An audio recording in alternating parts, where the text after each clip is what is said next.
ডিবির অভিযানে দিনমজুরের মৃত্যু হত্যা নাকি দুর্ঘটনা?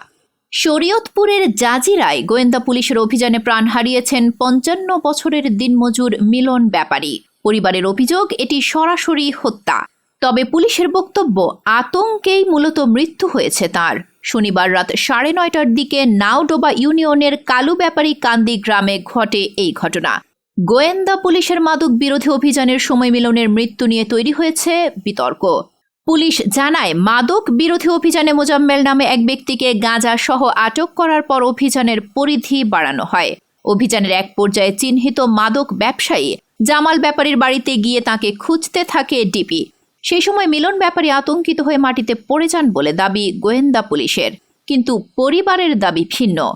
নিহতের স্ত্রী রেনু বেগম বলেন, ডিবি পরিচয় বাড়িতে ঢুকে আমার স্বামীকে মারধর করেছে। মারধরের কারণেই তার মৃত্যু হয়েছে। আমরা এর বিচার চাই। মিলন ব্যাপারীর মরদেহের ময়নাতদন্ত হয়েছে শরীয়তপুর সদর হাসপাতালে। ময়নাতদন্তের নমুনা সংগ্রহ করা হয়েছে। প্রতিবেদন পেলে মৃত্যুর কারণের ব্যাপারে জানা যাবে। তবে পরিবারের সদস্য ও স্থানীয়দের বক্তব্যের সঙ্গে পুলিশের বক্তব্যে রয়েছে স্পষ্ট বিরোধ। এই মৃত্যুকে ঘিরে এলাকায় দেখা দিয়েছে উত্তেজনা।